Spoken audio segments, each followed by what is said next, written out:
மீண்டும் உங்கள் ஒவ்வொருவரையும் கர்த்தராகிய இயேசு கிறிஸ்துவினுடைய பரிசுத்த நாமத்தினாலே நாங்கள் வாழ்த்தி நாங்கள் வரவேற்கிறோம். ஆமென். சென்ற வாரத்திலிருந்து தரிசன விருத்தி அப்படிங்கிற ஒரு செய்தியை நம்ம தியானித்து கொண்டு வருகிறோம். நிச்சயமாகவே நிறைய பேர் ஃபோன் அடித்து சொன்னீங்க, அந்த வார்த்தை அவங்களை பலப்படுத்தினது. தரிசனத்தை குறித்து ஒரு சின்ன அவங்களுக்குள்ள ஒரு பொறி அது உண்டாகிவிட்டது. நம்ம அதற்காக நாங்கள் தொடர்ந்து ஜெபிக்க போகிறோம் பாஸ்டர் அப்படின்னு சொன்னாங்க. அப்போ தரிசன விருத்தி பாருங்களேன், நம்முடைய வாழ்க்கையில் நம்ம ஏதோ ஒரு நாளை கடந்து போகுவதற்காக தேவன் உங்களையும் என்னையும் உருவாக்கலை. ஏன்னா அநேகருடைய வாழ்க்கையில் ஒரு நாள் கடந்து போகுவதே ஒரு பெரிய போராட்டமாக இருக்குது. அப்போ அதுதான் அவங்களுக்கு ஒரு பெரிய சாதனையாக இருக்குது. பாருங்களேன், ஒரு நாளை கடந்து அவங்க தூங்கி எழுந்துட்டாங்கன்னா அவங்க ஏதோ ஒரு பெரிய சாதனை பண்ணது போல் அவங்களுடைய இருதயத்தில் இருக்கிறது. ஆனால் கர்த்தருடைய பிள்ளைகள் ஏதோ ஒரு நாளை கடந்து போவதற்காக தேவன் உங்களையும் என்னையும் கல்வாரி சிலுவையில் பெற்று இருக்கல, மாறாக உங்களையும் என்னையும் தேவன் இந்த பூமியில் ஒரு நோக்கத்தோடு அவர் உருவாக்கி இருக்கிறார். ஆமென். ஒரு நோக்கத்தை நீங்களும் நானும் நிறைவேற்ற வேண்டும் என்பதற்காக தேவன் உங்களையும் என்னையும் அவர் உருவாக்கி இருக்கிறார். தேவன் ஒரு மனுஷனை உருவாக்கும் போது அல்லது தேவன் ஜனங்களிலிருந்து ஒரு மனுஷனை எழுப்பும் பொழுது சாத்தியம் இல்லாததை அந்த மனுஷனுடைய கண்களில் காணும்படிக்காக அவர் செய்கிறார். காணாததை அந்த மனுஷன் இதுவரையில் தன்னுடைய வாழ்க்கையில் கண்டிராத ஒரு காரியத்தை அவன் பார்க்கும்படிக்காக அதற்கு நேராக அந்த மனுஷனை அவர் அனுப்புகிறார். ஒருவேளை அவனுடைய வாழ்க்கை இன்னைக்கு இருட்டாக இருக்கும், ஒருவேளை அவனுடைய வாழ்க்கை இன்றைக்கு துக்கத்தில் இருக்கும், இன்னைக்கு கண்ணீரில் இருக்கும், அல்லது அவங்க எதிர்பார்த்த ஒரு ஆசீர்வாதம் அவங்களுடைய வாழ்க்கையில் இன்னைக்கு இல்லாமல் அவங்க இருக்கலாம். தன்னுடைய வாழ்க்கையில் அவங்க போராட்டத்தின் மத்தியில், பாடுகளின் மத்தியில், ஏன் நம்ம இந்த தேசத்துக்கு வந்தோம், அல்லது ஏன் நம்ம இந்த நாட்டில் இருக்கோம், ஏன் இந்த வாழ்க்கையை வாழ்ந்து கொண்டு இருக்கிறோம், ஒரு சிலர் ஏன் நம்ம இந்த கணவனை கட்டணும், ஏன் இந்த மனைவியை கட்டணும், ஏன் இந்த பிள்ளைகளை பெற்றெடுத்தோம் என்று சொல்லியெல்லாம் அவங்க மனதில் யோசித்து கொண்டிருக்கக்கூடிய ஒரு சூழ்நிலையில் இன்றைக்கி அவங்களுடைய வாழ்க்கை இருக்கும். இப்போ ஆண்டவர் என்ன பண்ணுறார், அந்த மனுஷனை அழைத்து இன்றைக்கு அவனுடைய வாழ்க்கையில் எது அவனுடைய கண்களால் காண முடியாமல் இருக்கிறதோ அந்த காரியத்தை காணும்படிக்கான ஆசீர்வாத கண்களாக அவனுக்கு கொடுக்கிறார். புரிஞ்சுங்கனால கரங்களை தட்டுங்களேன். அப்போ இன்றைக்கு நீங்கள் பார்த்திராத ஒரு ஆசீர்வாதத்தை பார்க்கக்கூடிய ஒரு ஆசீர்வாத கண், இன்றைக்கி நீங்கள் பார்க்காத நல்லதை பார்க்கும்படிக்கான உங்களுடைய மனக்கண்களை அவர் திறந்து இன்றைக்கு அவர் சொல்கிறார், மகனே மகளே, நீ இருக்கிற உன்னுடைய சூழ்நிலையில் இருந்து நீ கொஞ்சம் எழுந்து வெளியே வா. நீ வெளியே வந்தாதான் நான் உனக்காக வைத்திருக்கிற ஆசீர்வாத நட்சத்திரங்களை நீ பார்ப்ப, உனக்காக நான் வைத்திருக்கிற ஆசீர்வாத வானத்தை நீ பார்ப்ப.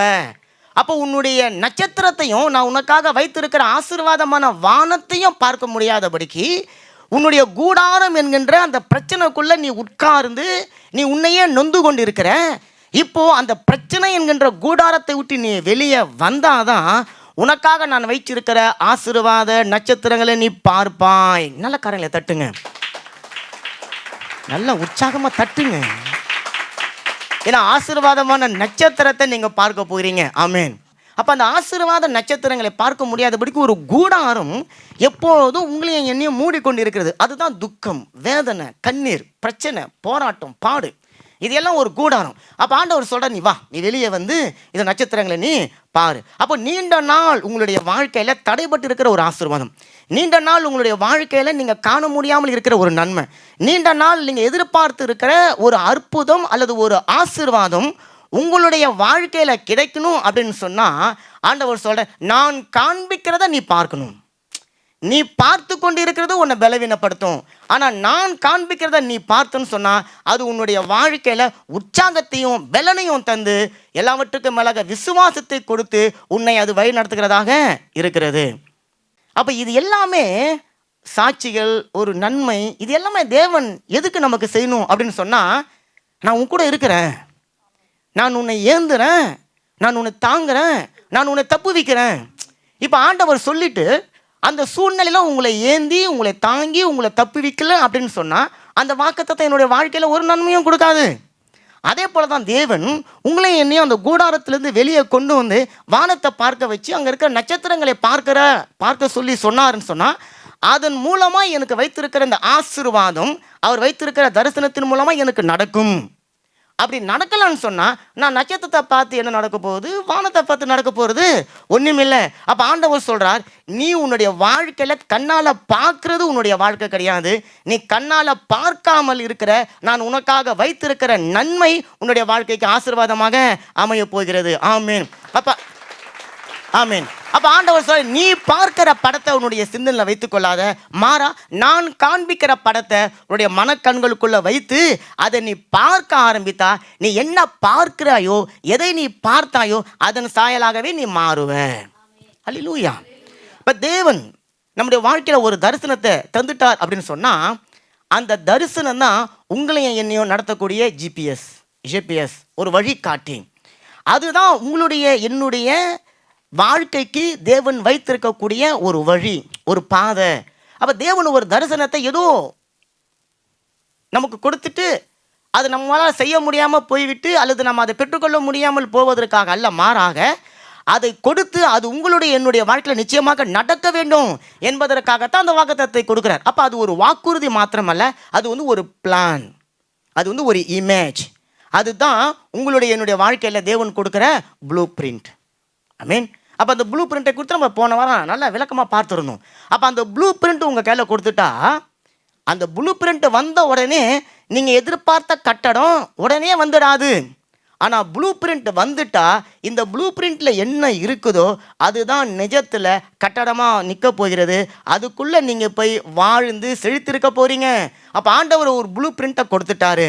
இப்போ ப்ளூ பிரிண்ட்டை கொடுத்த உடனே நம்முடைய மாம்ச கண்களால் அந்த ப்ளூ பிரிண்ட்டை தான் பார்க்க முடியும், கட்டடத்தை பார்க்க முடியாது. ஏன்னா இன்னும் கட்டடம் உருவாகலை. அப்போ ப்ளூ பிரிண்ட்டை நீங்கள் மாம்ச கண்களால் பார்த்து கொண்டு இருக்கிற அதே நேரத்தில் அது உங்களுடைய ஆவியின் கண்களுக்குள்ளாக உங்களுடைய சிந்தனையால் அந்த ப்ளூ பிரிண்ட்டை நிரப்பி அதை நீங்கள் பார்க்க ஆரம்பித்து, நீங்கள் விசுவாசத்தில் பேச ஆரம்பித்து, விசுவாசத்தில் செய்கைகளை ஆரம்பித்து செயல்பட இந்த ப்ளூ பிரிண்டில் பார்த்த அத்தனையும் ஒரு நாள் நிஜத்தில் நிஜமாகவே தோன்றும். அதற்குள்ளே நீங்கள் போய் வாழ்ந்து செழித்திருப்பீங்க. நல்ல கரைகளை தட்டி. அப்போ தேவன் கொடுக்குற அந்த தரிசனம் தான் உங்களுக்கு திசை காட்டி, வழி காட்டி. பாருங்கள், கடலில் நிறைய கப்பல்கள் போயின்னு வந்துங்குது பாருங்களேன்.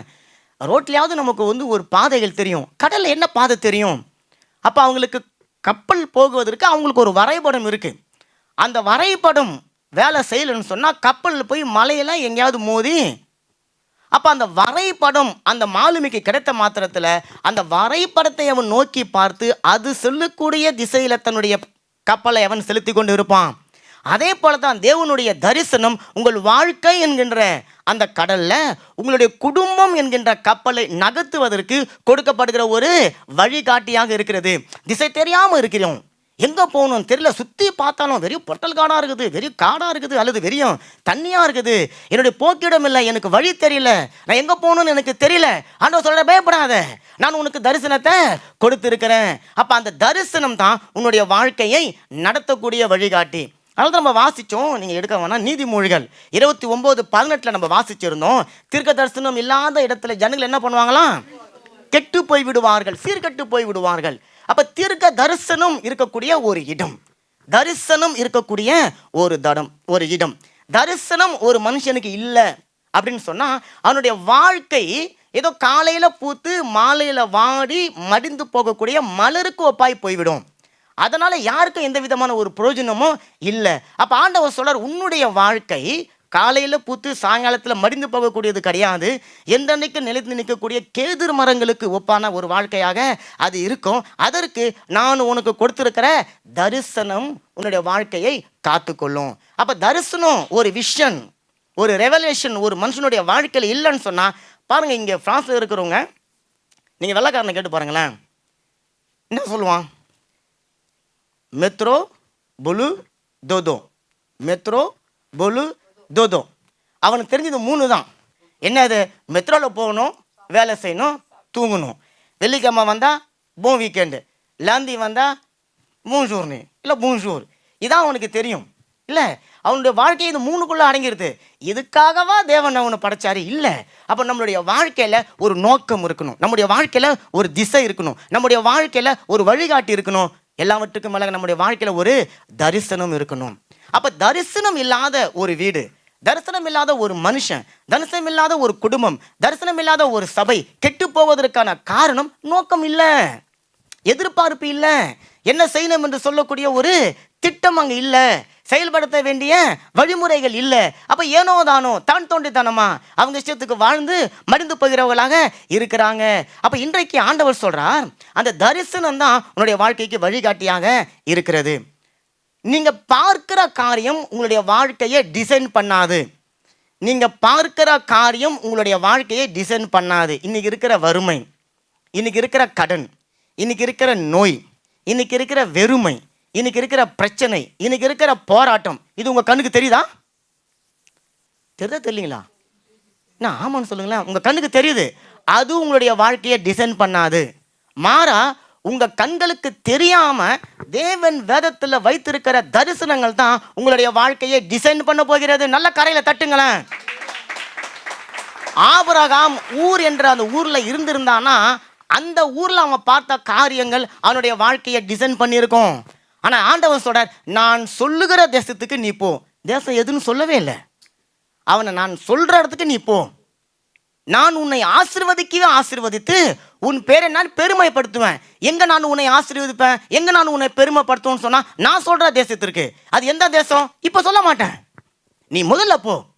அப்போ ஒரு மனுஷனுடைய வாழ்க்கையில தேவன் தரிசனத்தை கொடுக்கிறாருன்னு சொன்னா அதை நிச்சயமாகவே அவர் நிறைவேற்றி முடிக்கக்கூடியவராக இருக்கிறார். அப்போ உங்களுடைய வாழ்க்கையில கண்களால் பார்க்கிற ஒரு காரியம் உங்களுடைய வாழ்க்கையில டிசைன் பண்ணணும்னு சொன்னா நீங்க தரிசனத்தை இழந்துடுவீங்க. மாறா உங்களுக்காக வேதத்துல வைத்திருக்கிற அந்த விஷன், அந்த வெளிப்பாடு, அந்த தரிசனத்தை நீங்க நோக்கி அது மேல நம்பிக்கையை வச்சு அதை பெற்றுக்கொள்ள நீங்க வாழ்வீங்கன்னு சொன்னா அது உங்களுடைய வாழ்க்கையை டிசைன் பண்ணும். அந்த டிசைன் பிதாவாகிய தேவனுடைய சாயலுக்கு ஒப்பான மகிமையின் சாயலுக்கான ஒரு வாழ்க்கையாக இருக்கும். நல்ல கரையில தட்டுங்களேன். அப்ப அந்த தரிசனத்தை என்னுடைய வாழ்க்கையில டிசைன் பண்ணிக்கொள்வது எப்படின்னு சொன்னா வேதத்தை வாசிக்கிறது தான். இப்ப நிறைய பேருக்கு வேத வசனங்கள் மனப்பாடமா தெரியும். வேதத்தில் இருக்கிற ஒவ்வொரு எழுத்து கூட அவங்களுக்கு மனப்பாடமாக தெரியும். எந்த பக்கத்தில் இருக்குது, எந்த அதிகாரத்தில் இருக்குது, எத்தனாவது வசனம் இருக்குது என்று கூட அவங்களுக்கு தெரியும். ஆனால் அந்த வசனங்களை தன்னுடைய வாழ்க்கையில் தரிசனமாக எடுத்து பயன்படுத்துவதற்கு அவங்களுக்கு தெரியாது. இப்போ உதாரணத்துக்கு, நான் உன்னை விட்டு விலக மாட்டேன், நான் உன்னை கைவிடவா மாட்டேன் அப்படின்னு வசனம் இருக்குது. இப்போ எனக்கு மனப்பாடமாக தெரியுது. தெரியாதனால எனக்கு அதான் ஒரு நன்மை நடக்குமா? அதனால கேட்டால் நடக்காது. இப்போ அந்த வசனம் எனக்கு எப்போ நடக்கும்னா நான் தனிமையில் போய் கொண்டு இருக்கும்போது, ஒரு பிரச்சனைகளின் மத்தியில் போய் கொண்டு இருக்கும்போது, ஒரு பாடுகளின் மத்தியில் நான் போய் கொண்டு இருக்கும்போது அந்த வசனத்தை நான் அசை போட அந்த வசனம் என்னுடைய வாழ்க்கையில் தேவனுடைய பிரசனத்தை கொண்டு வந்து தரிசனத்தை நிறைவேற்றக்கூடியதாக அது இருக்கிறது. எத்தனை பேர் கிரிக்கெட் பார்க்குற பழக்கம் இருக்குதுங்க? இப்போது போன வாரம் வந்து பெண்கள் கிரிக்கெட் டீம் அது நடந்துச்சு, கிரிக்கெட் மேட்ச் நடந்துச்சு, வேர்ல்டு கப்பு செமிஃபைனல் நடந்துச்சு. இந்தியாவும் ஆஸ்திரேலியா தான் இன்றைக்கி நடப்பு சாம்பியன் வேர்ல்டு கப் பெண்களில். அப்போ செமிஃபைனலில் ஜமீமா அப்படின்ற ஒரு பொண்ணு அதுதான் நாட் அவுட் 120 சில்லற ரன் அடித்து அது ஜெயிச்சது. இன்றைக்கி உலகத்தில் இருக்கிற எல்லாருடைய வாயிலையும் ஒரு முறையாவது அந்த பேரை சொல்லியிருப்பாங்க. அந்த பெண் வந்து வேர்ல்டு கப்பில் இந்தியா டீம் ஜெயிக்கிறதுக்கு ஒரு பெரிய காரணமாக இருந்தாங்க. 127 நாட் அவுட் சம்திங். அவங்க 3வது ஆளாக இறங்கினாங்க. அந்த பெண் அவங்க வந்து ஒரு கிறிஸ்தவங்க, அவங்க அப்பா வந்து ஒரு ஊழியக்காரர். அப்போ இவங்க அந்த வேர்ல்டு கப்புக்குள்ளே போன உடனே அங்கே நிறைய பொலிட்டிக்கல் இருக்கும் நிறைய. அப்போ இவர் அவங்க அப்பா மேலே ஒரு பொய் குற்றத்தை போட்டு ஜெயிலுக்கு அனுப்பிச்சோன்னே இவங்களை அந்த டீம்லேருந்து எடுத்துட்டாங்க. இப்போ அவங்க போன வேர்ல்டு கப் ஆடல. அப்போ திடீர்னு இந்த குறிப்பிட்ட மேட்ச்சில் அதற்கு அந்த வேர்ல்டு கப் போகிறதுக்கு முன்னாடி அவங்க ஒரு சண்டே சர்வீஸுக்கு போயிருக்கிறாங்க. அந்த சண்டே சர்வீஸில் அந்த பாஸ்டர்கிட்ட ஜெபிக்க போயிருக்கிறாங்க. அந்த பாஸ்டர்கிட்ட போய் ஜெயிக்கிறார். இந்த பொண்ணு வந்து வேர்ல்டு கப்புக்கு போது ஒரு நியூ ரெக்கார்டு பண்ண போது, ஒரு புதிய சாதனை இந்த பொண்ணு பண்ணும். உலக கோப்பையில் அதிகமான எல்லாராலும் பேசப்படக்கூடிய ஒரு சாதனை இந்த பொண்ணு செய்ய போகுது.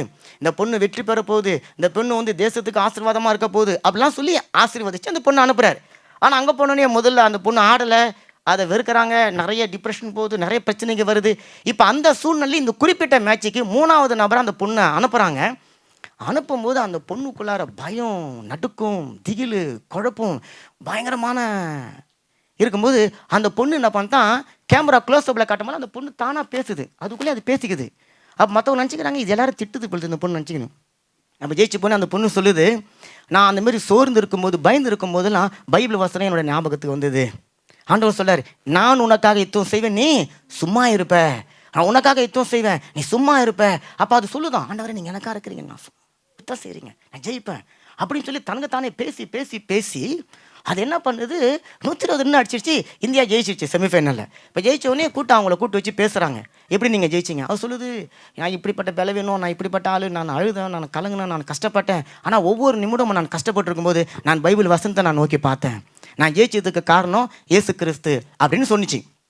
இப்போ அந்த பொண்ணு அதுக்கப்புறம் அதை குறித்து நல்லா தேடி பார்த்தா அந்த பொண்ணு நல்லா சர்வீஸில், சண்டே சர்வீஸில் கிட்டார் போடுது, அந்த பொண்ணு நல்லா பாடுது, அந்த பொண்ணு கிரிக்கெட் விளையாடுது. அதே இல்லாமல் அந்த ஜெயிச்ச உடனே கப்பு அந்த செக்கு கொடுத்து தூக்கி நேராக அவங்க அப்பா கிட்ட ஓடுது, அவங்க அம்மா கிட்ட ஓடுது, போய் அவங்க அப்பா அம்மாவை கனம் பண்ணுது. அப்பா அவ சொல்ல, எங்கள் அப்பாவுடைய ஜெபம். இது எதுக்கு நான் சொல்கிற வரேன்னு சொன்னால், அந்த பொண்ணுக்கு ஒரு தரிசனம் இருந்துச்சு பாருங்களேன். அந்த தரிசனத்துக்கு ஒரு சில தடைகள் வருது. அப்போ தடைகள் வரும்போது தேவனுக்கு கொடுத்த வாக்குத்தத்த வசனங்கள் அந்த பொண்ணு மனசில் அசை போட்டு அந்த வாக்குத்தத்தங்களை தன்னுடைய சூழ்நிலைகளின் மத்தியில் அதை சொல்லி சொல்லி சொல்லி ஜெயம் எடுக்குது. உலகத்தினால அறியப்படாத அந்த பெண்ணு ஒரே நாள் ஓவர் நைட்டில் உலகத்தில் இருக்கிற எல்லா ஜனங்களாலும் பார்க்கப்பட்டு கொண்டு இருக்கிறதுக்கான பிரதான காரணம்னு கேட்டிங்கன்னா, நம்மெல்லாம் பாருங்களேன், ஜெபிக்கிறதுக்கு நேரம் இல்லைன்றோம், வேதம் வாசிக்க நேரம் இல்லைன்னு சொல்கிறோம். அந்த பொண்ணு உலகக்கோப்பை கிரிக்கெட் டீமில் விளாட்ற பொண்ணு அப்படின்னு சொன்னால் அது எவ்வளோ பிஸியாக இருந்திருக்கும். அதன் மத்தியில் அது சபைக்கு போகுது, ஆராதனையில் மியூசிக் வாசிக்குது, அவங்க அப்பா பாஸ்டராக இருக்கிறாரு, அவங்க கூட உதவி செய்யுது, ரெண்டாவது பைபிள் வாசிக்குது, டெய்லி ஜெபிக்குது, வேர்ல்டு கப்பில் போய் உட்காந்து இது ஜெபிக்குதான். அப்போ தேவன் ஒரு மனுஷனுக்கு தரிசனம் கொடுத்துட்டாருன்னா அந்த தரிசனத்தை சும்மா இலகுவாக செஞ்சிட மாட்டார். அந்த தரிசனத்தில் அவருடைய பங்கு ஒன்று இருக்குது, என்னுடைய பங்கு ஒன்று இருக்குது. இப்போ அந்த பொண்ணுக்கு அந்த பாஸ்ட் ஜெபிச்ச மாத்திரத்தில் போய் அற்புதம் நடந்துடாது. இங்கே கூட சபையில் ஒரு பாஸ்டரோ யாரோ ஒருத்தவங்களுக்கு ஜெபிச்ச ஒன்றும் அற்புதம் நடக்காது. பாஸ்டருடைய கடமையை அவர் செய்கிறார். உங்களுடைய வேலைன்னு ஒன்று இருக்குது, நீங்கள் அதுக்காக வாங்கிக்கணும், நீங்கள் அதை பெற்றுக்கொள்ள நீங்கள் துடிக்கணும், அதுக்காக ஓடணும், நிறைய பிரயாசப்படணும். அப்போ அந்த ஜமீமான்ற அந்த பொண்ணு இன்னைக்கு உலகம் முழுவதும் கிறிஸ்தவனாக இருந்ததுனால நிராகரிக்கப்பட்ட அந்த இடத்துல அது நின்று இயேசு கிறிஸ்துவே மெய்யான தேவன் என்று சொல்லக்கூடிய அளவுக்கு அது தன்னுடைய வாய்களை விரிவாக திறந்து அறிக்கை செய்யுதுன்னு சொன்னால் அதற்கு பின்பாக கர்த்தர் அந்த பெண்ணோடு கூட இருந்தார். நல்ல கரங்களை தட்டுங்களேன். 25 வயதான அந்த ஒரு பெண்ணுடைய வாழ்க்கையிலேயே தேவன் ஒரு பெரிய அற்புதம் செஞ்சு அறியப்படாத ஒரு பொண்ணு, ஜனங்களால் தள்ளப்பட்ட ஒரு பொண்ணு, ஜனங்கள் மத்தியில் பாருங்கள் அங்கே இருக்கிற எல்லாருமே அந்த பொண்ணை டீமில் இருக்கிறவங்க சப்போர்ட் பண்ணாலும் சரி, அந்த டீம் கமிட்டியில் இருக்கிறவங்க எல்லாம் நம்ம ஊரில் அந்த கிறிஸ்தவர்களுக்கெல்லாம் ரொம்ப கஷ்டம். அவ்வளவு மத்தியிலையும் விடாமுயற்சி மாத்திரமல்ல, தேவன் மேலே வச்சிருந்த விசுவாசத்தினால அந்த பொண்ணால் ஜெயிக்க முடியும்னு சொன்னால் அப்படிப்பட்ட ஜமீமாக்களை தான் நம்முடைய சபையில் தேவன் எதிர்பார்க்கிறார். ஏதோ நல்லா இருக்கும்போது கர்த்தர் நல்லவர், அடிக்கடி சொல்லுவோம், நல்லா இருக்கும்போது கர்த்தர் நல்லவர்னு சொல்லுவது எல்லாராலையும் முடிஞ்ச காரியம். அதுக்கு தேவன் உங்களை என்ன ரத்தம் சிந்தி மீட்க வேண்டிய அவசியம் இல்லை.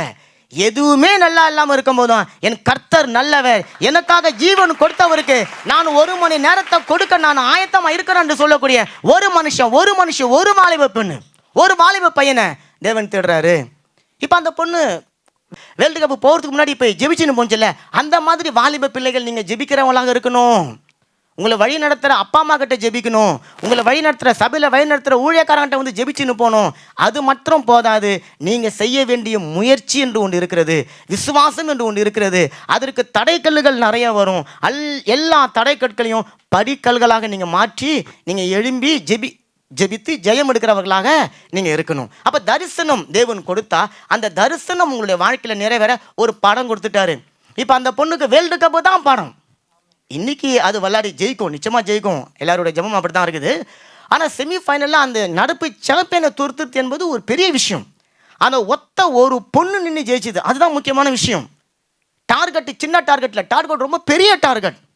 349 ரன் என்னமோ, இந்தியா வீட்டில் 200 ரன்னு கூட ஓடி ஜெயிச்சது கிடையாது. அப்போ இவ்வளோ ரன் அந்த டார்கெட் அது சொன்னிச்சான். நான் 50 அடிக்கணுன்ற நோக்கம் இல்லை, நான் 100 அடிக்கணும்னு நோக்கம் கிடையாது, இந்தியா ஜெயிக்கணும். அதுதாங்க தரிசனம். இன்னைக்கு உங்களுடைய தரிசனம் என்ன தெரியுங்களா? என் சபையில் 300 ஆத்மாக்கள் வரணும், என் சபை உயரணும், என் சபை நல்லா இருக்கணும், என் சபை ஆசீர்வதிக்கப்பட்டிருக்கணும், சபையில் இருக்கிற குடும்பங்கள் ஆசீர்வதிக்கப்பட்டிருக்கணும் அப்படின்னு சொன்ன நீங்கள் எங்கே இருக்கிறீங்க? சபையில் இருக்கிறீங்க, நீங்கள் ஆட்டோமேட்டிக்காக ஆசீர்வதிக்கப்பட்டிருவீங்க. உங்கள் தேவைகளுக்காக நீங்கள் ஜெபிக்கணுன்ற அவசியம் இல்லை. நீங்கள் சபைக்காக ஜெபிச்சிங்கன்னு சொன்னால் சபைக்குள்ளே இருக்கிற உங்களுடைய தேவைகளை தேவன் சந்திக்க அவர் வல்லவராக இருக்கிறார். அப்போ வேதத்தை வாசிக்கும் போது இந்த ஒரு வெளிப்பாடோட வாசிக்கணும், இந்த ஒரு ரெவலேஷனோட வாசிக்கணும். ஏதோ ரெவலேஷனோட வாசிக்கணும். ஏதோ வந்து ஒரு ஒரு லிஸ்ட் போட்டு கொடுத்துட்டு எனக்கு வாசிக்கணும், கட கட கட கடன்னு வாசிச்சு அந்த குமுதம் கல்கண்டு மாரி கடகன்னு வாசிச்சுட்டு வாசிச்சு தூக்கி போட்டு கிடையாது. இந்த ஒவ்வொரு வார்த்தையும் உங்களுடைய வாழ்க்கையை மாற்றக்கூடிய வார்த்தை. ஆண்டவர் சொல்றார், வேதம் வாசிக்கும் போது உன்னுடைய வாழ்க்கை மாறலன்னு சொன்னா, உங்களுடைய வாழ்க்கையில் இருக்கிற சீர்கேடுகளுக்கு மாறலன்னு சொன்னா, நான் வச்சிருக்கிற தரிசனம் உங்களுடைய வாழ்க்கையில் நிறைவேறாது. அப்போ ஆண்டவர் சொன்னார், வேதத்தை வாசிக்கும் போது இப்படிப்பட்ட ஒரு வெளிப்பாடோட நீங்க வாசிக்கணும். ஆமேன். அப்போ இன்னைக்கு இந்த வாரம் செய்தினுடைய தலைப்பு என்னன்னு சொன்னா, உங்க உள்ளத்துல உருவாகக்கூடிய தரிசனம் ஆவியின் கருப்பையில உருவாகக்கூடிய நிஜமா இருக்கிறது. நான் சொன்ன டைட்டில் புரியுதா? பெருசாகுது இல்லை? உங்களுக்கு இருக்கிற தரிசனம் உங்க வயிற்றுக்குள்ளார இருக்கிற ஆவிக்குரிய கருவில் வளரக்கூடிய ஒரு குழந்தைய போல இருக்குதுன்னா உங்களுக்கு விளக்கம் கொடுக்குற உங்களுக்கு புரியும். இப்போ பாருங்க, தேவன் எப்போதும் உங்களுக்கு ஒரு தரிசனம் கொடுத்தாருன்னா வெறும் பேச்சா கொடுக்க மாட்டார், வெறும் எழுத்தா கொடுக்க மாட்டார், கூடவே சேர்ந்து ஒரு படமா அதை கொடுத்துருவார். ஒரு வார்த்தை தேவன் பேசுறாருன்னா அங்க ஒரு வாக்குறுதி இருக்கும், அந்த வாக்குறுதியோடு கூட சேர்ந்து ஒரு பிக்சர் இருக்கும், ஒரு படம் இருக்கும். இப்போ அந்த பொண்ணுக்கு ஒரு படம் என்னது? வேர்ல்டு கப்பில் கிரிக்கெட் வேர்ல்டு கப்பில் கப்பு எடுக்கணும், அதுதான் அதுக்கு படம். இப்போ அந்த படம் அது வந்த உடனே இப்போ கப்பை வாங்கிட முடியாது. அது வந்த பிறகு அந்த கப்பை வாங்குவதற்கான விசுவாச ஓட்டத்தை ஓடணும், பல போட்டிகளில் கலந்து கொள்ளணும், பல உபத்திரவங்களை சந்திக்கணும், பாடுகளை சந்திக்கணும், பிரச்சனைகளை சந்திக்கணும். அடிக்கிற பால், அதான் கல் அல்லது பால், அதை தாங்கணும், நிற்கணும், அடிக்கணும், ஓடணும். இதையெல்லாம் செஞ்சு ஒரு மேட்ச்லையும் ஜெயிக்கணும், ஒரு மேட்ச்லையும் ஜெயிக்கணும். ஒவ்வொரு மேட்ச்லையும் ஜெயிச்சு தான் ஃபைனலுக்கு போகும்போது அங்கேயும் ஜெயிச்சாதான் கப்பு. ஃபைனலுக்கு போனோடனே அப்பா போன தடவை நம்ம செமிஃபைனலில் ஜெயிச்சிட்டோம், இப்போ கொஞ்சம் ஃப்ரீயாக இருக்கலாம்னு சொன்னால் கப்பு கைமீறி போயிடும். அப்போ அங்கேயும் ஓடணும். அப்போ என்ன சொல்கிறார் ஆண்டவர்னா, தரிசனம் உன்னுடைய கண்ணில் பார்க்குற வரைக்கும் நீ தரிசனத்துக்காக ஓடணும், தரிசனத்தை நோக்கி பார்த்து நீ ஓடிக்கொண்டு இருக்கணும். அப்போ ஆண்டவர் சொல்கிறார், நான் உனக்கு ஒரு படம் கொடுத்துருக்கிறேன், அந்த படம் கொடுக்கும் பொழுது என்னுடைய வார்த்தையினால் அந்த படத்தை கொடுக்குறேன். அப்போ அந்த முதல்ல உன் கண்கள் பார்க்கிறது, ரெண்டாவது அந்த படத்தை குறித்த தரிசனம் உன்னுடைய செவிகள் கேட்கிறது. இப்போ இது ரெண்டையும் நீ ஒழுங்காக வச்சுருந்தன்னு சொன்னீங்கன்னா உன்னுடைய மாமிச கண்களால் நான் உனக்கு கொடுத்துருக்கிற ஆசீர்வாதம் என்கின்ற நன்மை உங்கள் வாழ்க்கையில் அது உண்டாகும். இப்போ தேவன் சொல்லும் பொழுது நான் அசட்டியாக கொஞ்சம் இருந்துட்டேன், என்னுடைய செவிகள் கேட்கல அல்லது என்னுடைய கண்கள் சரியாக பார்க்கலன்னு சொன்னால் தேவனுடைய தரிசனம் அது நிறைவேறுவதற்கு ஆயத்தமாக இருந்தாலும் அதை நீங்கள் பெற்றுக்கொள்ள ஆயத்தமாக இல்லாமல் போயிடுவீங்க. அப்போ நிறைய உங்களுக்கு தொந்தரவுகள் வந்தாலும் நிலைத்து நின்று அந்த தரிசனத்தை உங்களுடைய இருதயத்தில் நீங்கள் வச்சு பார்த்து கொண்டே இருக்கணும். இப்போ எடுத்து வாசிங்க மத்தேயு 13வது அதிகாரம் 15வது வசனம். இந்த ஜனங்கள் கண்களினால் காணாமலும் காதுகளினால் கேளாமலும் இருதயத்தினால் உணர்ந்து மனம் திரும்பாமலும் நான் அவர்களை ஆரோக்கியமாக்காமலும் இருக்கும்படியாக அவர்கள் இருதயம் கொழுத்திருக்கிறது, காதால் மந்தமாய் கேட்டு தங்கள் கண்களை மூடிக்கொண்டார்கள் என்பதே. வசனம் சொல்லுது பாருங்களேன், மத்தேயு 13ல 3 உறுப்புகளை குறித்து ஆண்டவர் பேசுறார். அங்க நீங்க பாத்தீங்கன்னா தெரியும், கண்கள் அப்படின்னு சொல்றார், காது அப்படின்னு சொல்றார், இருதயம் அப்படின்னு சொல்றார். இது 3மே உணர்வு உள்ளதாக இருக்கணும் அப்படின்னு சொல்லி இங்க ஆண்டவர் சொல்றார். இப்போ ஆண்டவர் சொல்றத நம்ம முதல்ல காதால கேட்கிறோம், ரெண்டாவது அதை கண்ணால் பார்க்குறோம், மூன்றாவது பரிசுத்த ஆவியானவர் அது உங்களுடைய இருதயத்தில் ஒரு படமாக அதை உருவாக்குகிறார். அப்போ உருவாக்கும் பொழுது அந்த படம் உங்களுடைய வாழ்க்கையில் தரிசனமாக இருக்கிறபடினால அதை நோக்கி உங்களை ஆவியானவர் புஷ் பண்ணுகிறார், உங்களை நடத்துகிறார். இப்போ கண்ணு, காது, இருதயம் 3ம் ஒரே சேனலில் இருக்கணும், ஒரே நெட்வொர்க் சிஸ்டமாக இருக்கணும். இதில் ஒன்று தவறு பண்ணால் கூட உங்களுடைய என்னுடைய வாழ்க்கையில் அந்த தரிசனத்தை நாம் பெற்றுக்கொள்ள முடியாது. அப்போ தேவன் சொல்லக்கூடிய அந்த காரியத்தினுடைய ரெவலேஷன், வெளிப்பாடு, அதுதான் என்னுடைய வாழ்க்கையை டிசைன் பண்ணக்கூடியதாக இருக்கிறது. இப்போ நான் உனக்கு இதை செய்கிறேன் அப்படின்னு ஆண்டவர் சொல்லிட்டார், இது வாக்குத்தத்தம் கொடுத்துட்டார். நான் உனக்கு இதை செய்கிறேன் அப்படின்னு சொன்ன உடனே நீங்கள் அதை காதால் கேட்குறீங்க. இதை நான் செய்கிறேன்னு சொல்லும்போது செய்யக்கூடிய காரியம் ஒரு படமாக உங்களுடைய இருதயத்தில் பதிந்து உங்களுடைய சிந்தனையில் அது நினைவாக வந்துடுது. இப்போ வந்த உடனே இப்போ அந்த படத்தை நீங்கள் பார்த்து அந்த படத்துக்காக தேவன் வைத்திருக்கிற வாக்குத்தத்தத்தை நீங்கள் அறிக்கை செஞ்சு அது விசுவாசத்தில் நீங்கள் அதை பெற்றுக்கொள்ளணும். ஆமேன். இப்போ இதில் ஒரு விஷயம், நீங்கள் ஒரு இடத்துல கோட்டை விட்டாலும் நீங்கள் பாஸ் பண்ண முடியாது, தரிசனத்தை பெற்றுக்கொள்ள முடியாது. இப்போ நிறைய பேர் அவர்களுடைய வாழ்க்கையில தரிசனத்தை தேவன் கொடுத்திருக்கிறார், படத்தை தேவன் கொடுத்திருக்கிறார். ஆனால் அதை பெற்றுக்கொண்டு அசதியா இருக்கிறாங்க அல்லது அசட்டியா இருக்கிறாங்க அப்படின்னு சொன்னா அந்த வாக்கு தத்தமோ அல்லது அந்த தரிசனமோ அவங்களுடைய வாழ்க்கையில நிறைவேறாமல் போயிடும். காரணம், தேவன் சொல்றார், நான் உனக்கு கொடுக்கப்பட்ட தரிசனம் அது உனக்காக மட்டும் கொடுக்கப்பட்டது, ஒட்டுமொத்த ஜனங்களுக்கு கொடுக்கப்பட்டது கிடையாது. உனக்காக ஸ்பெசிஃபிக்கா ஒருத்தவனை பார்த்து ஒருத்தவளை பார்த்து ஒருவரை பார்த்து தேவன் ஒரு தரிசனம் கொடுக்கிறாருன்னு சொன்னா அது உனக்காக மட்டும்தான். அதை நீ பெற்றுக்கொள்ளாமல் போனால் நஷ்டம் பக்கத்தில் இருக்கிறவங்க கிடையாது, நஷ்டம் உனக்காகத்தான் அப்படின்னு சொல்லுது. இப்போ பாருங்க, தேவன் கொடுக்கிற தரிசனத்தை நீங்க பார்க்கல அப்படின்னு சொன்னா உங்களுடைய விஷன் அது வராது, தரிசனம் வராது. தரிசனம் அங்கே செயல்படலன்னு சொன்னா உங்களுடைய விசுவாசம் செயல்படாது. நான் போன வாரம் சொன்னேன், விசுவாசம் எப்படி வரும்னு சொன்னா நீங்க உன்னை பார்த்தா தான் வரும். நீங்க உன்னை பார்க்கும்போது விசுவாசம் வரலன்னு சொன்னா உங்களுக்கு விஷன் வேலை செய்யலன்னு சொல்லி அர்த்தம். அப்ப நான் சொல்றதை நீங்க பார்த்தாதான் அதை பெற்றுக்கொள்ளும் என்கின்ற ஒரு தாகம் உங்களுக்குள்ள வரும். இப்போ என்ன நல்லா கவனிங்க, நான் சொல்ற காரியத்தை கவனிங்க. இப்போ நான் உங்களை பார்த்து சொல்றேன், நீங்க அப்படியே ஏஞ்சிருச்சு வெளியே போங்க, வெளியே போயிட்டு ரைட்டு திரும்புங்க. என்னை சுவே பண்ண ஒன்று ஒழுங்கு, அப்போ தான் புரியும். நீங்கள் எல்லோரும் ஏந்துருங்க, வெளியே போங்க, ரைட்டு திரும்புங்க. திரும்பினோடனே லெஃப்ட்டு திரும்புங்க, அங்கே ஒரு ரெட் கலர் பஸ்ஸு வரும். இப்போ உங்கள் சிக்னல் என்ன வந்துக்குது? வந்துருச்சா? ரெட் கலர் பஸ்ஸு வந்துருச்சா? நீங்கள் அதில் ஏறி போங்க அப்படின்னு சொல்லிட்டேன். இப்போ நான் சொல்லும்போது நீங்கள் இங்கே தான் இருக்கிறீங்க, பஸ்ஸு இன்னும் அங்கே வந்துச்சான்னு உங்களுக்கு தெரியல, நீங்கள் போனீங்களான்னு தெரியல, ஏறினீங்களான்னு தெரியல. இப்போ நான் சொல்லும்பொழுது நீங்கள் என்னுடைய வார்த்தையை அப்படியே சுவிய பண்ணினே வரும்போது நீங்கள் என்னமோ பஸ் ஸ்டாண்டில் நிற்கிற மாதிரியும் ஒரு ரெட் கலர் பஸ்ஸு வந்த மாதிரியும் நீங்கள் அதுக்குள்ளே ஏறின மாதிரியும் உங்களுக்கு ஒரு விஷன் வந்துச்சுல்ல. இது எப்படி வந்தது? அப்படிதான் தேவன் உங்களுடைய வாழ்க்கையில் ஒன்று சொல்லும் பொழுது, நான் உனக்கு உதாரணத்துக்கு 09 நான் உங்களுக்கு ஒரு ஆண் குழந்தைய கொடுத்துட்டேன்ட்டு ஆண்டவர். இப்போ சொல்கிறார், 09 பாருங்கள் நல்லா ஞாபகம் வச்சுங்க, அடுத்த வருஷம் அவெல்லாம் அப்படின்னு சொல்லி ஆண்டவர் சொல்லி ஒரு ஆண் குழந்தைய கொடுக்கணும்னு இப்போ நீங்கள் எங்கே பார்க்க ஆரம்பிச்சிட்டிங்க? ஒரு ஆண் குழந்தைய பார்த்துட்டீங்க. இப்போ உங்கள் கை உங்களை மீறி அந்த குழந்தையினுடைய கண்ணத்தை திருவுதா? முழுக்குதா கண்ணும்? உங்களை மாதிரியே முழுக்குதா? நீங்கள் அந்த கண்ணத்தை கிள்றீங்களா? எடுத்து முத்தி கொடுங்க. கொடுத்துட்டீங்களா? உங்கள் மனைவி வராங்களா? உங்கள் பக்கத்தில் உட்காடுறாங்களா? அவங்களும் கொஞ்சிறாங்களா? முடிஞ்சிடுச்சு. இதுதாங்க தரிசனம். இப்போ நீங்கள் இங்கே தான் உட்காந்துக்கிறீங்க, ஆனால் நான் உங்களுக்கு சொல்லும் போதே இவருக்கு வேறு வேலை கிடையாதுடா, இன்னும் லெஃப்ட்டில் போகணுமா ரைட்டில் திரும்பணுமா, ஏதோ அங்கே ரெட் கலர் பஸ்ஸு வருமா, இந்த ஊரில் ரெட் கலர் பஸ்ஸே இல்லை எனக்கு தெரியாத, ரெட் கலர் பஸ்ஸெலாம் இங்கே வருமா, அப்படியே வந்தால் கூட நான் ஏற முடியுமா அப்படின்னு சொன்னால் நஷ்டம் எனக்கு கிடையாது இல்லை. அதே போல் தான் ஆண்டவர் சொல்கிறார், நான் உனக்கு ஒரு வாக்குத்தத்தம் கொடுக்கும்போது அதை நீ மாம்ச கண்களால் இல்லை, உன்னுடைய ஆவிக்குரிய கண்களால் பார்க்குற. நீங்கள் இங்கே தான் இருக்கிறீங்க, ஆனால் உங்களுடைய கண் பஸ் ஸ்டாண்டுக்கு போயிடுச்சு, உங்கள் காது பஸ் ஸ்டாண்டுக்கு போயிடுச்சு. ரெட் கலர் பஸ்ஸு வந்து ஹார்ன் அடிக்கிறது உங்கள் காதில் கேட்குது, உங்கள் கால் ஆட்டோமேட்டிக்காக பஸ்ஸுக்குள்ளே போயிடுச்சு, நீங்கள் போக வேண்டிய ஊரில் போய் இறங்கிட்டீங்க. ஆனால் நீங்கள் இங்கே எனக்கு முன்னாடி தான் உட்காந்து இருக்கிறீங்க. இதை போல தான் தரிசனமும் தேவன் உங்களுக்கு கொடுக்கும்போது தேவன் பேசுகிற அந்த வார்த்தையும் உங்களுடைய செவிகளும் காதுகளும் உங்களுடைய கண்ணும் சுவை பண்ணினே போகணும். போகும்போது அங்கே நீங்கள் இருப்பீங்க. அப்போ உங்களுடைய சிந்தனையை திருடக்கூடிய பல யோசனைகள் அப்போ தான் வரும்.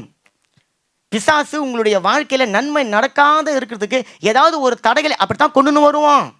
அப்படி கொண்டுன்னு வரும்போது உங்களுடைய ஃபோக்கஸ் வந்து பஸ் ஸ்டாண்டில் வரக்கூடிய ரெட் கலர் பஸ்ஸு தான் அப்படின்னு சொல்லி நீங்கள் தீர்மானிச்சிட்டீங்கன்னு சொன்னால் இந்த சலசலப்புகள் இந்த டிஸ்டர்பன்ஸ் ஒன்றும் உங்களை டிஸ்டர்ப் பண்ணாது.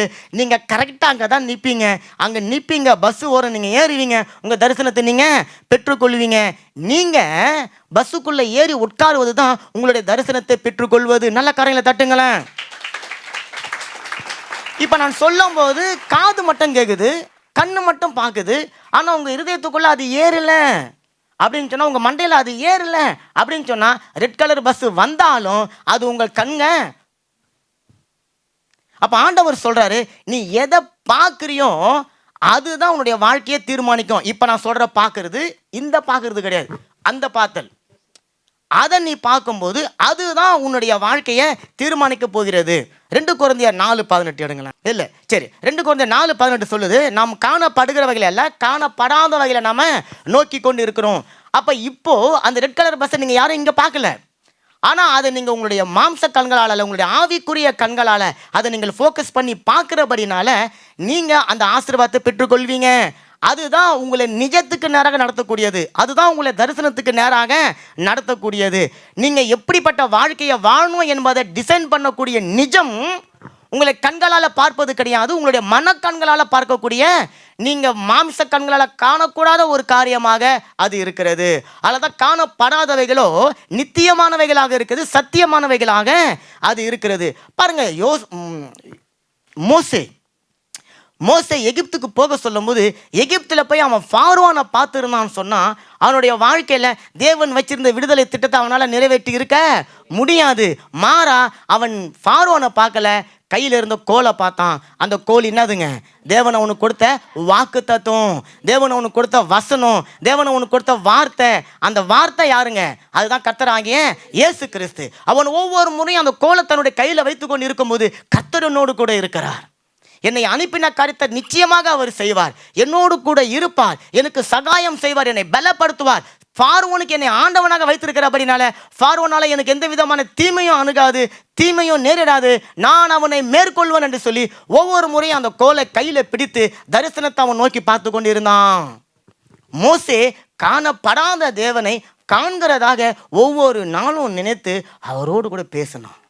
மோசே கிட்ட தேவன் பேசும்போது எப்படிங்க பேசினாரு தெரியாது, ஆனால் தேவன் பேசுகிறத அவன் பயபக்தியோடு கேட்டான், நடுக்கத்தோடு கேட்டான், விசுவாசத்தோடு கேட்டான், அதை கண்ணும் கருத்தமாக கேட்டான். அவர் சொல்லும் போதே தன்னுடைய சிந்தனை அவன் ஏற்றிக்கொண்டான், வரைபடமாய் மாற்றிக்கொண்டான். ஆண்டவர் சொல்றாரு, நீ இப்படி தான் செய்யணும், இந்த காரியத்தை செய்யணும், நீ இங்கே போகணும், அங்கே கூடாரத்தை போடணும், அங்கே இருக்கணும், அப்புறம் நீ பிரிக்கணும். அவன் அங்கே போகணுமா போயிட்டான், கூடாரத்தை போடணுமா போட்டுட்டான், பிரிக்கணுமா பிரிச்சிட்டான்.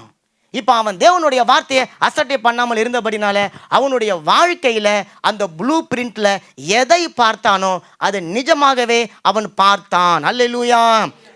அப்போ காணப்படாத தேவனை அவன் காண்கிற வண்ணமாக தன்னுடைய உள்ளத்தில் பார்த்தபடினால உலகத்தை அசைக்கக்கூடிய ஒரு மனுஷனாக அவன் இருந்தான். அவனுக்கு கொடுக்கப்பட்ட தரிசனத்தை அவன் நிறைவேற்றி முடிக்கிறவனாக அவன் இருந்தான். நான் சொல்லியிருந்தேன் பாருங்களேன், அந்த இன்ஜினியர் அவர்கிட்ட ப்ளூ பிரிண்ட் இருக்குது. இப்போ அந்த ப்ளூ பிரிண்ட்டு அந்த இன்ஜினியர் கையில் வந்த உடனே அவருக்கு ஒரு கிளியரான ஒரு பிக்சர் கிடச்சிடும். நான் சொல்லியிருந்தேன், ப்ளூ பிரிண்ட் வந்த உடனே அந்த இன்ஜினியருக்கு 100% தெரியும், இந்த ப்ளூ பிரிண்டில் இருக்கிற மாதிரி தான் நான் வீடு கட்ட போகிறேன். அப்போ ஒரு தெளிவான ஒரு பிக்சர் அவருக்கு வந்துடுது. அப்போ பிக்சர் உங்களுடைய வாழ்க்கையில் வந்துடுது அப்படின்னு சொன்னால் ஆட்டோமேட்டிக்காக உங்களுடைய வாழ்க்கையில் விஷன் வேலை செய்யும். பிக்சர் வேற, விஷன் வேற. விஷன் வெளிப்பாடு, பிக்சரில் இருக்கிறத எப்படி நான் செய்யணும் என்கின்ற வெளிப்பாடு கிடச்சிடும். இப்போ அவனுக்கு விஷன் பிக்சர் மூலயமா வந்துடுது, ப்ளூ பிரிண்ட் கையில் வந்துடுது, பார்க்குறான். இப்போ அவன் மறுநாள் நம்பிக்கையோடு ஸ்பாட்டுக்கு போயிடுவான். அதை செய்வதற்கு தேவையான ஆட்கள் வருவாங்க. இப்போ அவன் அவர்களை பார்த்து ஆர்டர் பண்ணுவான். அவன் கட்டும் போது தலைகழ இங்கே அங்கே ஒன்றுன்ற மாதிரி, இங்கே ஒன்று போகிற மாதிரி இருக்கும், இங்கே ஒன்று செய்கிற மாதிரி இருக்கும். திடீர்னு பார்த்தா கம்பி கல் ஜன்னல் ஏதோ ஒன்று செய்கிற மாதிரி இருக்கும். உங்களுக்கு அந்த படத்தையே நீங்கள் பார்த்து உட்காந்துருந்தீங்கன்னா அங்கே நடக்க போகிறது ஒன்றும் தெரியாது. அவனுக்கு தெரியும் இந்த படம் ஒரு நாளைக்கு நிஜத்தில் இப்படி தான் நிற்க போகுது. அப்போ விஷன் வந்த உடனே விசுவாசம் உங்களை அந்த விஷனுக்குள்ளே இட்டுன்னு போயிடும். ஏன்? நீங்கள் விஷனை பார்க்க ஆரம்பிச்சிட்டீங்க. நீங்கள் பார்க்க அந்த விஷன் உங்களுக்குள்ள வேலை செய்து அதை நிறைவேற்றி முடிப்பதற்கு தேவையான விசுவாசத்தை உங்களுக்குள்ள கொண்டு கொடுத்து விடுகிறது. இப்போ ஆதியாகமம் எடுங்களேன். ஆதியாகமம் 13வது அதிகாரம் 14-15. லோத்து ஆபிரகாமை விட்டு இருந்த பின்பு கர்த்தர் ஆபிரகாமை நோக்கி, உன் கண்களை ஏறெடுத்து நீ இருக்கின்ற இடத்திலிருந்து வடக்கேயும் தெற்கேயும் கிழக்கேயும் மேற்கேயும் நோக்கி பார். நீ பார்க்கிற இந்த பூமி முழுவதையும் நான் உனக்கும் உன் சந்ததிக்கும் என்றைக்கும் இருக்கும்படி கொடுத்து. இந்த சம்பவம் நடக்கும் பொழுது ஆபிரகாமுக்கு எத்தனை வயசு இருக்கும்னு நினைக்கிறீங்க? சும்மா தோராயமா சொல்லுங்க, குத்து மதிப்பா சொல்லுங்க. இந்த சம்பவம் நடக்கும்போது எவ்வளோ வயசு இருக்கும் ஆபிரகாமுக்கு? யாரோ சொல்லிட்டாங்க, சொல்லுங்க. 90 வயது. இந்த சம்பவம் நடக்கும்போது ஆபிரகாமுக்கு 90 வயது. 90 வயது ஆபிரகாம். ஆண்டவர் சொல்றாரு, நீ வடக்கு தெற்கு கிழக்கு மேற்கு நடன்னு சொல்லலை, நோக்கி பாருன்னு சொல்றாரு. இப்போ 90 வயசு ஒரு தாத்தா வீட்டை விட்டு கிழக்க பார்க்குறார், வடக்க பார்க்குறார், தெற்க பார்க்குறார், மேற்க பார்க்குறார். எவ்வளோ தூரம் பார்க்க முடியும்? அதிகபட்சம் இங்கேருந்து ஒரு கார் வைக்கல வேணால் பார்க்கலாம் நான் நினைக்கிறேன். அப்போல்லாம் கட்டடங்கள் எதுவும் இருந்திருக்காது. அவர் என்னதான் கண்ணாடிலாம் போட்டுன்னு பார்த்தா கூட ஒரு கிலோமீட்டர் தான் பார்த்துருக்கும் முடியும். இப்போ அந்த 1 கிலோமீட்டர் தூரத்தையே ஆண்டவர் அவனுக்கு தருவோம்னு சொன்னார். ஆண்டவர் கிழக்க பாருனோடனே அவன் அந்த கிழக்கை இந்த கண்ணால் பார்க்கல, மாற இந்த கண்ணால் பார்க்குறான். ஏன்னா அவனுக்கு தெரியும் ஆண்டவர் கொடுக்க போகிற சந்ததிக்கு இந்த இடம் பத்தாது. அப்போ அவன் தன்னுடைய மாம்ச கண்களால் அதை பார்க்காம தன்னுடைய ஆவிக்குரிய கண்களால் கிழக்குனுடைய எல்லையை விஸ்தாரமாக்குறான், மேற்குனுடைய எல்லையை விஸ்தாரமாக்குறான், தெற்குனுடைய எல்லை, வடக்குனுடைய எல்லையை அவன் விஸ்தாரமாக அதை மாற்றி ஆவிக்குரிய கண்களால் அதை தரிசிக்க ஆரம்பிக்கிறான். தேவன் சொல்லும்போது உங்களுக்கு அற்பமா ஏதோ சின்னதா ஒரு தரிசனம் சொல்வதை போல இருக்கும். ஆனால் அதற்குள்ள தேவன் உங்களுக்கு மாத்திரம் கிடையாதுங்க, உங்களுடைய சந்ததிகளும் வந்து தங்கி தரித்து சுகமாய் வாழக்கூடிய அளவுக்கு பெரிதான ஒரு காரியத்தை செய்யும்படிக்கான சின்ன தரிசனத்தின் மூலமாக அதை வெளிப்படுத்துறதுனால கரங்களை தட்டுங்களேன். அப்ப ஆபிரகாம் மாம்ச கண்களால் பார்த்துருந்தா ஆபிரகாம் சாராளுக்கே அந்த இடம் பத்தாம போயிருக்கும். ஆனால் இன்றைக்கு இருக்கிற உலகம் முழுவதும் இருக்கக்கூடிய ஜனங்களின் மத்தியிலிருந்து பிரித்தெடுக்கப்பட்ட இஸ்ரவேலர் வாழக்கூடிய ஒரு தேசத்தை அவன் சுதந்திரிப்பதற்கு ஆவிக்குரிய கண்களால் தன்னுடைய எல்லைகளை நோக்கி பார்த்தான். அப்போ சகோதரனுடைய சகோதரி, உங்களுக்கு தேவன் கொடுக்கக்கூடிய தரிசனம் ஏதோ தற்காலிகமான ஒரு சூழ்நிலையிலிருந்து நீங்கள் விடுவிப்பதற்காக கிடையாது. அது நீங்கள் நித்தியமாக என்றென்றைக்கும் நிரந்தரமாக இந்த பூமியில் நீங்கள் வாழப்போகிற கடைசி நாள் வரைக்கும் தேவையான ஒரு தரிசனமாக அது இருக்கிறது. இப்போ 15:5 எடுங்க, ஆதியாகமம். அவர் அவனை வெளியிலே அழைத்து, வானத்தை அண்ணாந்து பார், நட்சத்திரங்களை உன்னாலே கூடுமானால் அவைகளை எண்ணு என்று சொல்லி பின்பு அவனை நோக்கி, உன் சந்நிதி இவ்வளவுமாய் இருக்கும் என்றார். ஆமா, இப்ப இங்க பாருங்க, நீங்க வாசிச்ச 13, 14, 15 கிழக்கு மேற்கு தெற்கு வடக்கு நடக்க சொல்லி ஆண்டவர் சொல்லிட்டாரு, இதுதான் உனக்கும் உன்னுடைய சந்ததிக்கும் கொடுக்க போறேன்ட்டாரு. சொல்லும் போது ஆபிரகாம் சந்ததி ஏதாவது இருந்ததா? எதுவுமே இல்லை, 0ல நிற்கிறார். இப்போ இதை நினச்சிக்கின்னு போய் தாத்தாவும் பாட்டியும் கூடாரத்துக்குள்ளே உட்காந்துக்கின்னு பேசின்னு இருக்கிறாங்க. என்ன நம்ம 2 பேருக்கு எதுக்கு இவ்வளோ பேர் கிழக்கு இவ்வளோ பேர் மேற்கு வடக்கு தெற்கலாம், நம்ம இந்த ஒரு கூடாரமே போதும் அப்படின்னு சொல்லி பேசின்னு இருக்கிறாங்க. இப்போ 15 ஆண்டவர் சும்மா இல்லை, தரிசனம் வாங்கின்னு போனவர் சும்மா இருக்கிறாரு, தரிசனம் கொடுத்தவர் சும்மா இல்லை, தூங்கலை. அவர் என்ன பண்ணார், ஓடி வந்து என்ன பண்ணுறாரு, கதவை தட்டி தாத்தான்றார். உடனே ஏஸ் நீ வெளியே வா, நீ வெளியே வந்து பார்த்தோன்னே அங்கே பாரு வானத்தில் நட்சத்திரங்களை பார்க்குறியா பாருன்ட்டார். இன்னொரு வசனத்தில் நீ போய் மணலை பாரு, கடற்கரை மணலை பாருன்னு சொல்கிறார். இப்போ பார்த்த உடனே நட்சத்திரங்களை பார்த்த உடனேயும் மணலை பார்த்த மாத்திரத்தில் ஆபிரகாமுக்கு படம் வந்துடுது. என்ன படம் வந்துடுது? கிழக்கு மேற்கு வடக்கு தெற்கு நம்மளை பார்க்க சொன்னார. ஓ, அப்போ இந்த நட்சத்திரங்களை போல என்னுடைய சந்ததி இருக்க போகுது, கடற்கரை மணலை போல என்னுடைய சந்ததி இருக்க போகுது. தேவன் கொடுத்த தரிசனம் சின்னது கிடையாது, அது மகா பிரம்மாண்டமான ஒரு தரிசனம் என்று சொல்லி ஒரு படத்தை, ஒரு பிக்சரை, ஒரு இமேஜை அவர் பார்க்க ஆரம்பித்து இப்போ அதன்படியே அவர் வாழ ஆரம்பிக்கிறார். வானத்தில் நட்சத்திரங்களை பார்க்கும் போதெல்லாம், அவருடைய பாதம் மண்ணில் படும்போதெல்லாம் அவருக்கு தெரியும், இது என்னுடைய பிள்ளை வாழப்போகிற ஒரு ஊர். நட்சத்திரத்தை பார்க்குறார், இந்த நட்சத்திரம் தான் என்னுடைய பிள்ளை, என்னுடைய சந்ததி, நான் கால் மிதிக்கிற இந்த இடத்துல என்னுடைய சந்ததி வளரும் வளரும் வளரும் என்று சொல்லி அந்த மனுஷன் வாக்கு தத்தத்தை ஒவ்வொரு நாளும் அந்த படமாக வச்சு அதை தன்னுடைய இமேஜினேஷனில் வச்சு அதை ஒரு பிக்சரேஷன் பண்ணி அதை அவன் பார்த்து பார்த்து பார்த்து விசுவாசித்து விசுவாசித்து அவன் செயல்பட ஆரம்பிக்கும் பொழுது ஒரு நாள் வந்தது, ஆபிரகாமின் சந்ததி பூமி எங்கும் பரவி பாயிற நதியை போல இருந்தாங்க. நல்ல கரங்களை தட்டுங்களேன். ரோமர் சொல்லுது 4ஆம் அதிகாரம் 20வது அதிகாரம் வசனம் 21. ரோமர் 4 20 21. தேவனுடைய வாக்குத்தத்தத்தை குறித்து அவிவிசுவாசமாய் சந்தேகப்படாமல் தேவன் வாக்குத்தத்தம் பண்ணினதை நிறைவேற்ற வல்லவராய் இருக்கிறார் என்று முழு நிச்சயமாய் நம்பி தேவனை மகிமைப்படுத்தி விசுவாசத்திலே வல்லவனானான். அங்க வசனம் சொல்லுது முழு நிச்சயமாய் நம்பி என்ற வார்த்தை தான். ஆபிரகாம் அந்த வாக்குத்தத்தத்தை விசுவாசித்தது, அல்லது அந்த நட்சத்திரங்களை பார்த்த மாத்திரத்தில், கடற்கரை மணலை பார்த்த மாத்திரத்தில் எனக்கு இது நடக்கும் என்று சொல்லி அவன் அவிவிசுவாசமாக இல்லை. வாக்கு தத்தத்தையும் அவன் அவிவிசுவாசமாக நினைக்கல, வாக்கு தத்தம் தந்த தேவனையும் அவிசுவாசமாக நினைக்கல. அப்போ சகோதரனே சகோதரி, இன்றைக்கு நீங்கள் உங்களுடைய வாழ்க்கையில் தேவன் கொடுத்த வாக்கு தத்தத்தின் மேலே முழு நிச்சயமாய் நீங்கள் நம்பிக்கை வச்சிருக்கிறீங்களா? ஏன்னா ஒரு பிள்ளை கூட இல்லைங்க. அவனை பார்த்து ஆண்டவர் சொல்றார், கிழக்கு மேற்கு வடக்கு தெற்கு நான் உனக்கு சொந்தமாக கொடுப்பேன்னு சொல்லியிருந்தா கூட பரவாயில்ல. அவர் சொல்றார், உனக்கும் உன்னுடைய சந்ததிக்கும். அப்போ அவனுக்கு கான்ஃபிடென்ட்டாக தெரிஞ்சு போச்சு, நான் தனி ஆள் கிடையாது, எனக்கு ஒரு சந்ததி வரப்போகுது.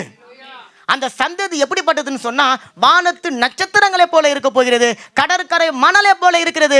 அப்ப நான் அதற்கு ஏற்ற ஒரு தேசத்தை நான் பெற்றுக்கொள்ளேன் என்று சொல்லி அவன் கிழக்கு மேற்கு வடக்கு தெற்கு என்று சொல்லி அலைந்து திரிஞ்சான் பாருங்களேன். அதுதாங்க இன்னைக்கு இருக்கிற இஸ்ரவேல் தேசம். ஒருவேளை அன்னைக்கு மட்டும் ஆபிரகாம் கால் வலித்துன்னு சொல்லி படுத்திருந்தாருன்னா காசாவை மட்டும் தான் வச்சிருந்திருப்பாரு. அவர் இஸ்ரவேல் தேசத்தை இன்னைக்கு வச்சிருக்கிற தேசத்தை அந்த ஒத்த மனுஷன் நடந்து தன்னுடைய சந்ததிகளுக்கு வச்சுட்டு போனார். அப்ப இன்றைக்கு சகோதரனே சகோதரி, தேவன் கொடுக்கிற தரிசனம் உங்களோடு அழிந்து போவது கிடையாது. உங்கள் தலைமுறைகளையும் தாண்டி கர்த்தருடைய வருகை மட்டும் இருக்க போகிற உங்களுடைய பிள்ளைகள் வரைக்கும் அந்த தரிசனம் நிறைவேற போகிறது. அதுதான் நம்முடைய சபைக்கு கொடுக்கும்போது நம்ம கண்களால் பார்க்கிற ஆத்துமாக்களை அவர் கொடுக்கிறேன்னு சொல்லல. நீங்க கண்களால் காண முடியாத, நீங்க நினைத்து கூட பார்க்க முடியாத, விவரிக்க முடியாத அளவுக்கான ஆத்துமாக்களை நான் உனக்கு கொடுக்க போகிறேன். ஆபிரகாம் பார்த்ததை விசுவாசிக்கல, தேவனை 100% நம்பினான். அதனால தான் அவன் வசனம் சொல்லிட்டு பாருங்க, தேவனை முழு நிச்சயமாய் நம்பினானா. அப்ப இன்றைக்கு உங்களுக்கு ஒரு வாக்கு தத்தம் நான் செய்வேன் ஆண்டவர் சொன்னார்னா, தன்னுடைய ஜீவனை விடவும் அந்த வாக்கு தத்தை செய்து நிறைவேற்றி முடிக்க அவர் உண்மையும் வல்லமையும் உள்ளவராக இருக்கிறார். உங்களுக்கு செய்வேன் அப்படின்னு சொன்னவர் ஒரு பாஸ்டர் கிடையாது, ஒரு மனுஷன் கிடையாது, தேசத்தை ஆளுகிற ஒரு ராஜா கிடையாது, வானங்களையும் பூமியையும் உண்டாக்கின சர்வ வல்லமை உள்ள தேவன். வசனம் சொல்லுது, அவர் பொய்யுரையாத தேவன், அவர் சொன்னதை நிறைவேற்றி முடிக்கிற தேவன். நாம தான் கொஞ்சம் அவிவிசுவாசத்தோடு நடக்கும் பொழுது விசுவாசம் அங்கே வேலை செய்யாம போய்விடுகிறது. இப்போ ஒரு பெண் அவங்க கர்ப்பமாகறாங்க, கர்ப்பமான மறுநாளே கையில் குழந்தை வந்துடுமா? வராது. இப்போ இங்கே யூரோப்பில் என்ன குழந்தைன்னு சொல்லிடுறாங்க, இந்தியாவில் என்ன குழந்தைன்னு தெரியாது. இப்போது அந்த குழந்தை வயிற்றில் உருவான அந்த நாள், அந்த நிமிஷம், அந்த நொடி, அந்த பொண்ணுடைய தரிசனம் தெரியுங்களா, அந்த குழந்தைனுடைய முகத்தை பார்க்கணும். ஆனால் அது என்ன தான் அவசரப்பட்டாலும் 10 மாதங்கள் அது காத்து கொண்டு தான் இருக்கணும். அந்த 10 மாதங்களும் அந்த தரிசனம் அந்த பெண்ணுடைய வயிற்றில் ஒரு குழந்தைய போல இருக்குது பாருங்க. அந்த குழந்தையை இந்த பெண் இன்னும் பார்க்கல, அந்த குழந்தைனுடைய முகம் தெரியாது, ஆனால் பெண்ணான்னு தெரியாது. ஆனாலும் இவங்க நடக்கும்போது, உட்காரும்போது, எழுந்திருக்கும்போது, படுக்கும்போது, தூங்கும்போது, ஓடும்போது குழந்தை எப்படி இருக்குதுன்னு நினச்சினே ஓடுவாங்க. படுக்கும்போது இப்படி படுத்தா ஐயோ குழந்தைக்கு, இப்படி படுத்தா குழந்தைக்கு, மல்லாந்து படுத்தா குழந்தைக்கு பிரச்சனை வந்துடும், வேகமாக ஓடனா குழந்தைக்கு பிரச்சனை வந்துடும், ஒரு வேலையை வேகமாக செஞ்ச குழந்தைக்கு பிரச்சனை வந்துடும். இவங்களுடைய நினைவு யார் மேலே போயிடுச்சிங்க? இப்போ குழந்தை மேலே போயிடுச்சு. முகம் தெரியாத ஒரு குழந்தை, உருவம் தெரியாத ஒரு குழந்தை, ஆனால் பெண்ணான்னு கூட தெரியாது. ஆனால் வரப்போகிற அந்த நாளுக்காக இந்த அம்மா அல்லது இந்த பெண்ணு அந்த குழந்தையை குறிச்சே யோசனை பண்ணி கொண்டு இருக்கிறாங்க. இதைத்தான் நம்ம சென்ற வாரம் பார்த்த பால் யாங்கிச்சோ செஞ்சாரு. குழந்தை என்கின்ற தரிசனம் அவருடைய ஆவிக்குரிய கர்ப்பப்பையில் ஆண்டவர் குழந்தை வச்ச உடனே அவர் நடக்கிறது, உக்காரது, எழுந்திருக்கிறது, பேசிக்கிறது, சிந்திக்கிறது எல்லாமே எல்லாமே அந்த குழந்தை நல்லபடியாக வெளியே வரணும், அந்த குழந்தை முகத்தை நான் பார்க்கணும். அப்போ இன்னைக்கு தேவன் உங்களுக்கு கொடுக்குற தரிசனமும் உங்களுடைய ஆவிக்குரிய கர்ப்பப்பையில் வளரக்கூடிய ஒரு குழந்தைய போல. நீங்கள் அந்த அம்மாவிட்ட போய் ஏதாவது ஒரு காரமானத்தை கொடுத்துருங்களேன், உடனே அவங்க சொன்னாங்க உள்ள வயிற்றில் இருக்கிற குழந்தைக்கு வராது. ஏதாவது ஒரு குளிர்ச்சியான பொருள் சாப்பிட்டா வயிற்றில் இருக்கிற குழந்தைக்கு சளி பிடிக்கும். எப்படி தெரியும் உங்களுக்கு? வயிற்றில் இருக்கிற குழந்தைக்கு சளி பிடிக்குமோ பிடிக்காது இவங்களுக்கு எப்படி தெரியும்? அப்படின்னு சொன்னால் இவங்க எப்படி நினைக்கிறாங்கன்னா, குழந்தை இப்போ வெளியே இருக்குது, குழந்தை பிறந்து வெளியே வந்துருச்சு, அதுக்கு இந்த சாப்பாடு ஒத்துக்கும், இந்த சாப்பாடு ஒத்துக்காது, இதை நான் கொடுத்தா அந்த குழந்தைக்கு சளி பிடிக்கும், அல்லது முடி வளராது, அல்லது ஏதோ ஒரு பிரச்சனை இதுக்கு வரும் என்கிறத அந்த வயிற்றுக்குள்ளே இருக்கிற குழந்தைய வயிற்றுக்குள்ளே இருக்கிற மாதிரியே பார்க்காம அந்த குழந்தைய எடுத்து வெளியே வச்சு வளர்ந்த ஒரு குழந்தைய பார்க்குறதே போல் அவங்க பார்த்தாங்க. அதனால தான் வயிற்றில் இருக்கிற அந்த 300 நாளும் எவ்வளோ போராட்டங்கள் வந்தாலும் அந்த குழந்தைக்காக அந்த அம்மா தன்னுடைய ஜீவனை வருத்தி கொண்டாலும் குழந்தை நல்லபடியாக பிறக்கணும்னு சொல்லி அவங்க நினைக்கிறாங்க இல்லையா? அப்படித்தான் ஆண்டவர் உங்களையும் என்னையும் ஒரு தரிசனத்தை உங்களுடைய கருப்பையில் வச்சுட்டாரு, ஆவிக்குரிய கர்ப்பப்பையில் வச்சுட்டாரு. இப்போ மகனே மகளே சகோதரனே சகோதரனே, நீங்கள் எழுந்திருக்கும் போது, உட்காரும் போது, நடக்கும்போது, பேசும்போது, சிந்திக்கும் போது, தூங்கும் போது தரிசனத்தை குறித்து யோசிக்கிறீங்களா? அப்படி நீங்கள் யோசிச்சிங்கன்னு சொன்னால் அந்த தரிசனம் 300வது நாள் உங்க கையில குழந்தையா வருவதை போல தேவன் முன்குறித்த நாளில் உங்க கையில அது வந்து நிற்கும். காரங்களை தட்டுங்க நல்லா. அப்ப ஆவிக்குரிய கருவறையில வச்சதை நீங்க மாம்ச கண்களால பார்த்தீங்கன்னு சொன்னா 300 நாள் இருக்குதா, ஐயோ 300 நாள் இருக்குதா அப்படின்னு சொல்லிட்டு 299, 78, 40, 100 நாளை எண்ணி இருப்போம். ஆனா அவங்க நாளை எண்ண மாட்டாங்க. அவங்க அந்த குழந்தையினுடைய வளர்ச்சியை எண்ணுவாங்க. அந்த குழந்தை கொஞ்சம் அசைஞ்சா இவங்களுடைய வாழ்க்கையில சந்தோஷம், கொஞ்சம் அசைவு இல்லைன்னு சொன்னா இவங்க அதை குறித்து யோசிப்பாங்க. ஆமென். அப்படிதான் உங்களுடைய வாழ்க்கையில தரிசனத்தினுடைய திசையை நோக்கி நீங்க நடக்கணும். அதுக்கு வழிகாட்டியாக ஆண்டவர் உங்களுக்கு ஒரு ப்ளூ பிரிண்ட்டை கையில கொடுத்துட்டாரு. இப்ப லூக்கா எடுங்க, 1வது அதிகாரம் 45வது வசனத்துல, விசுவாசித்தவளே பாக்கியவதி, கர்த்தராலே அவளுக்கு சொல்லப்பட்டவைகள் நிறைவேறும் என்றாள். விசுவாசித்தவளே பாக்கியவாதி, பாக்கியவதி தப்பா சொல்லிட்டேன், விசுவாசித்தவளே பாக்கியவதி வசனம் சொல்லுதுங்களா? இப்ப பாருங்க, மரியாளுக்கு வாக்கு தத்தம் கொடுத்தது யாருங்க? வானதூதன் தேவனுடைய வாக்கு தத்தம் வார்த்தையா கொடுத்தாரு. வார்த்தையா கொடுத்த உடனே அது மரியாளுடைய காதுல வார்த்தையா போனது. வார்த்தையா போன உடனே அவங்களுக்குள்ள ஒரு இமேஜ், ஒரு படம் வந்துருது. இயேசு என்கின்றவர் பிறக்க போகிறார். இப்போ அந்த அம்மாவுக்கு வாக்கு தத்தம் இயேசு என்கின்ற படமா மாறினது. பார்க்காத இயேசுவை, இன்னும் பெற்றெடுக்காத இயேசுவை தன்னுடைய வயிற்றுக்குள்ள இருக்கும் போதே அதை அவங்க பார்க்க ஆரம்பிச்சாங்க. அப்படியே பார்த்துட்டு எலிசபெத் வீட்டுக்குள்ள போறாங்க. எலிசபெத் வீட்டுக்குள்ள போன உடனே, கர்த்தரால் ஆசீர்வதிக்கப்பட்டவனே நீ பாக்கியவதின்னு சொன்ன உடனே வயிற்றுல இருந்த குழந்தை துள்ள ஆரம்பிச்சது. துள்ள ஆரம்பிச்ச உடனே அவங்களுக்குள்ள விசுவாசம் வந்துருச்சு. இப்ப கபிரியேல் வானதூதன் வந்து சொன்ன உடனே இந்த அம்மா போயிட்டாரா, சரியான ஆளா இருக்கிறாரு, நான் இன்னும் கணவனு கூட அறியல, எனக்கெல்லாம் குழந்தை பிறக்கணும்னு சொல்லி இந்த மாதிரி ஆள்லாம் கூட இன்னும் பூமியில் இருக்கிறாங்க பாடுறா அப்படின்னு சொல்லிட்டு அவங்க குசினில் வேலைக்கு செய்ய போயிட்டு இருந்தாங்கன்னா, கர்த்தரால் ஆசீர்வதிக்கப்பட்டவளே நீ பாக்கியவதின்னு சொன்னோன்னே வயிற்றுல குழந்தை துள்ளி இருக்காது. ஒருவேளை பசிக்கு செய்த எடுத்து வந்துருக்கும் இல்லை. அப்போ விசுவாசித்தாலாம். எப்படி விசுவாசித்தாள் மரியாள் அப்படின்னு சொன்னா, காதுல கேட்ட வாக்கு தத்தம் படமா அவனுடைய வாழ்க்கையில வந்தது. அப்ப தேவன் பேசுறாரு, அதை அந்த அம்மா கேட்குது, அதை படமா மாற்றிக்கொண்டது. அப்ப தரிசனம் தேவன் சொல்றாரு, காணப்படுகிறவைகளை நம்பி கிடையாது, காணப்படாதவைகளை நீ நம்பி இருக்கிறது தான் உன்னுடைய தரிசனத்துக்கான நிறைவு. அப்ப இன்றைக்கு நீ உன்னுடைய ஆவிக்குரிய கண்களால எதை பார்க்கிறாயோ, நாளைக்கு அது உன்னுடைய மாம்ச கண்களால நான் காணும்படிக்கு செய்ய போறேன். கரைகளை தட்டுங்களேன். அந்த அம்மா அந்த வயிற்றுல இருக்கிற குழந்தைய ஒவ்வொரு நாளும் தன்னுடைய மன கண்களால அதை கொஞ்சி, அதை குழாவி, அதை குறித்து புலங்காங்கிதம் அடைஞ்சி, அதை குறித்து பெருமையான காரியங்களை பேசி அந்த பிள்ளைக்கு தேவையானதெல்லாம் வாங்கி வைத்து அந்த பிள்ளையினுடைய பிறப்புக்காக காத்து கொண்டு இருக்கிறதை போல உங்களுக்கும் எனக்கும் தேவன் கொடுத்த அந்த தரிசனத்தை நீங்க பெற்றுக்கொள்ளுகிற வரைக்கும் அதை உற்று பார்த்து, அதை நோக்கி பார்த்து, அதையே ஆசைப்பட்டு, அதையே வாஞ்சித்து, அதிலே நீங்க நிலைத்து நிற்பீங்கன்னு சொன்னா அந்த வாக்கு தத்துவம் உங்களுடைய வாழ்க்கையில பொய் சொல்லாது. அல்லேலூயா. அபாக்குக்கு 2ஆம் அதிகாரம் 3வது வசனம். குறித்த காலத்துக்கு தரிசனம் இன்னும் வைக்கப்பட்டு இருக்கிறது, முடிவிலே அது விளங்கும், அது பொய் சொல்லாது, அது தாமதித்தாலும் அதற்கு காத்திரு, அது நிச்சயமாய் வரும், இப்போ தாமதிப்பதில்லை. ஆமென். இப்போ 3வது மாசம் ஆச்சு. இப்போ அந்த வயிற்று தடையை பார்த்தோன்னே வயிறு வந்து முன்னாடி இந்த மாதிரி சப்பையா இருக்குது, இப்போ கொஞ்சம் பெருசாகிடுச்சு. இப்போ பெருசான உடனே அவங்களுக்கு ஒரு கான்ஃபிடென்ட் வந்துச்சு, குழந்தை உள்ள கத்துன்னு சொல்லிட்டு. ஆனால் அதுக்காக இப்போ குழந்தைய வெளியே வர சொல்லி கேட்க முடியுமா? முடியாது. அப்போ தாமதமாகும். இப்போ அவங்க வயிற்று தடவி 9வது மாதம் வயிறு பெருசாகிடுச்சு. என்னடா என் வயிறு சப்பையா அழகான அந்த வயிறு இது இவ்வளோ பெருசாகிடுச்சு, அந்த குழந்தை இன்னும் வெளியே வரலையே அப்படின்னு சொல்லி அந்த குழந்தைய நறுக்குன்னு கொட்டிக்கிட்டு நீ காதை பிடிச்சி கிள்ளி வெளியே வான்னு சொல்ல முடியுமா? சொன்னாலும் அது வராது. காரணம் ஆண்டவர் சொல்ல, நிச்சயமாக உனக்கு ஒரு தரிசனம் கொடுத்துட்டேன், அது உன் வயிற்றுல வளர்ந்து இருக்குது, அது நியமிக்கப்பட்ட காலத்துக்காக காத்து கொண்டு இருக்கிறது, அது தாமதமாகும் தான். தாமதித்தாலும் நீ அதுக்காக காத்துக்கின்னு இரு மகனே மகளே. அப்போ நீ காத்துன்னு இருக்கும் போது தான் நாள் ஒன்று வரும். அந்த நாள் நீ எதற்காக காத்து கொண்டிருந்தியோ அந்த காத்திருப்பு உன்னுடைய கரத்துல நிஜமாக வந்து நிற்கும். உன்னுடைய கையில குவா குவா சத்தம் கேட்கும்.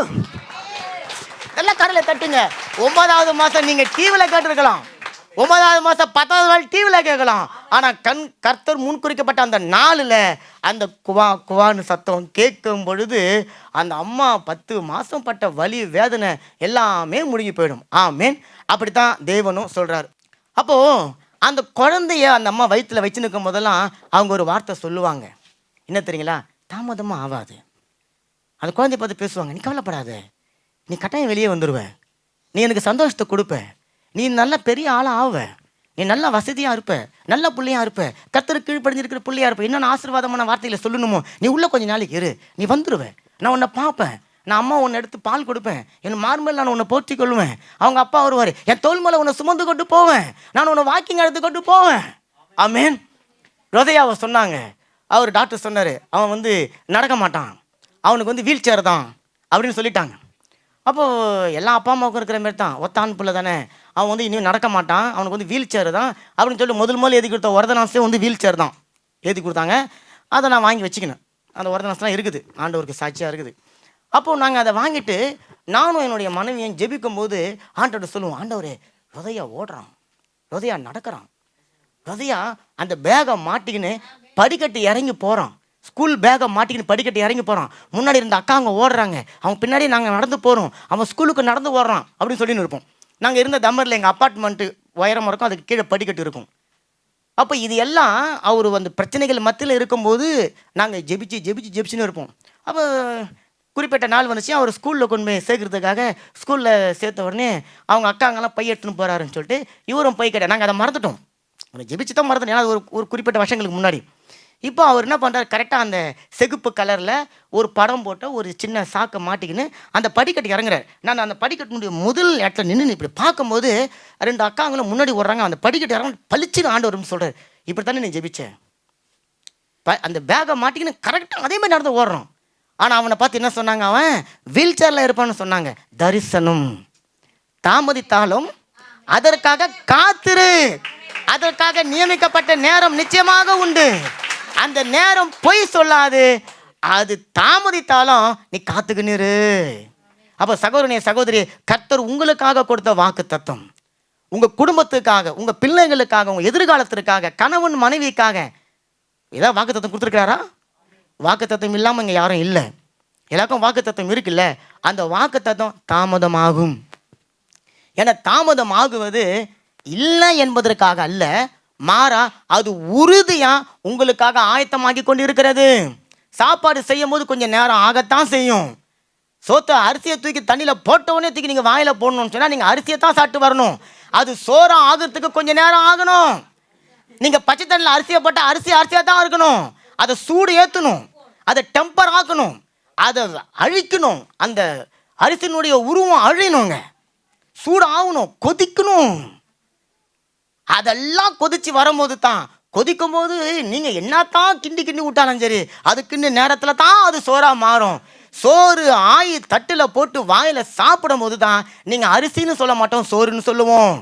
அப்போ தரிசனம் தாமதம் ஆகுதுன்னு சொன்னால் தேவன் அதை தரமாக்கி கொண்டு இருக்கிறார், அதை உங்களுக்காக ஆயத்தப்படுத்தி கொண்டு இருக்கிறார்.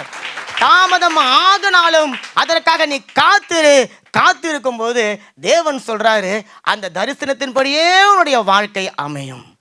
ஆமேன். கடைசியாக ஒன்று மட்டும் பார்த்து முடிச்சிடலாம், நிறைய இருக்குது தான். இப்போ நல்லா கவனிச்சுக்கோங்க. பெரும்பாடு உள்ள ஸ்திரீ எல்லாருக்கும் நமக்கு தெரிஞ்ச சம்பவம்.